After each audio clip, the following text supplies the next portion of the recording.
In 2006, Movie Maker magazine named the Milwaukee Short Film Festival one of the best local festivals in America.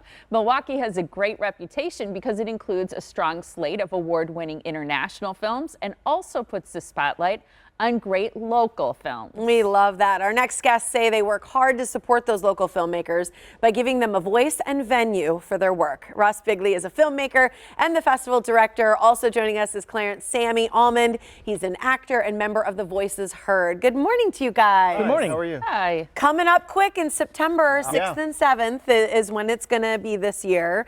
Talk a little bit about your focus, because we teased it earlier. So much great diversity this year and female filmmakers. Yeah, we focus on mostly local films, but we also try to make the lineup as diverse as possible. And we always want to at least try to give about 50% of our lineup to female filmmakers because they make up half the population. Yeah, great for you. Love that. Absolutely. And I think that diversity is what people have grown to not just appreciate, but it draws them to this festival because they know that that's a concentration for you. So let's talk about the Voices Heard program. What is that all about, and how does that help with the film festival? The Voices Heard is pretty much to showcase minority films and stuff, and also having more of directors and actors in that, showcasing their talents, you know, because it's getting a lot easier for people to come in and start filming that, you know, especially with the technologies that we have. So we're trying to get more people in with diversity to be filming. So yeah. Right. Well, there's also the first panel this year for Yes. it. And I think that's one of the things as people think about taking in the short film festival, there's a lot of panels, right? Where you Right. can hear about it. Do you do it for every block, or how does it work in terms of hearing filmmakers and people involved? Well, we don't do a panel with every block because sometimes it's a little difficult with the timing of the blocks. But we try to do as many panels as we can. In the previous years, we've had them virtual since the pandemic. Oh, yeah. And the Voices Heard one, being a filmmaker of color in Milwaukee, is the first one that Voices Heard is doing, and our first in-person panel since the pandemic. Great. Right. That's really cool. exciting. Yeah. When you mention block, explain for people who are maybe not familiar with the film festival. Do you show a certain genre of films in each block? No, we don't focus on like horror in one block or science fiction in another block. They're rather a sampling of everything in every block. Okay. So There's a mix. There's a mix. We program basically to have the films complement each other. Yeah. Nice. And sometimes you'll have an anime. So Yeah. That's some people. It's interesting because it's stuff you wouldn't always take in when you try and go Right. to see a block. And so I think you get such a cool, round, you know, vision of all these short films. So how long qualifies for a short film, and how are you choosing the programs?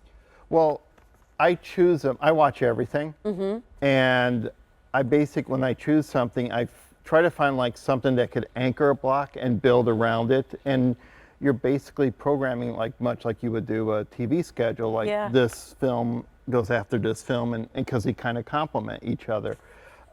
We take films under 15 minutes. Yeah. That's what we kind of consider short films. Yep. So how long is one block of films? Is that an hour, hour and a half? I would say they range from 85 minutes to 100 minutes. Yeah, Okay. that's perfect. Yeah. And you're actually going to be emceeing a couple of the shows on September 7th. Yes. Right? Yes. So I'll be doing the 7:31 and 9. 4:15. 4:15 and 7. That's right. Okay. Yeah. So yeah, and then usually I try to engage the audience to make sure that they know what's going on, and some people that have never been to a short film festival just That kind of interaction, I think, is so Oh, yeah. great for people Yeah. who are experiencing the films Right. and want to learn more. I Right. love It's great. seeing short films. Also, I think it works great for short attention spans of today's day and age. Yeah. But do you have any favorites that are a standout? Because we know you watch these all year long, Ross. Yeah.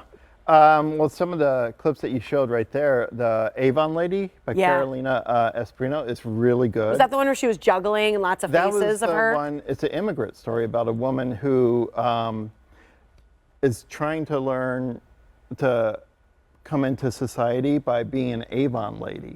Oh, that's interesting. fantastic. There's Locksmith. that's very good too. It's a thriller on Saturday. Amber Rose McNeil has a very interesting kind of short documentary. I Love You Very Much. There's a lot of different mix. I'm always fascinated on how, excuse me, how a story can be told in 15 minutes. Right. or Yeah. less. That's unbelievable. Crazy So talent skillful. goes into Right. that. I think it's so impressive to see. Yeah, Yeah. thanks you both guys. so Thank much you. for Thank being you so here. much. Thank you. Yeah, you. Really 26th appreciate it. annual.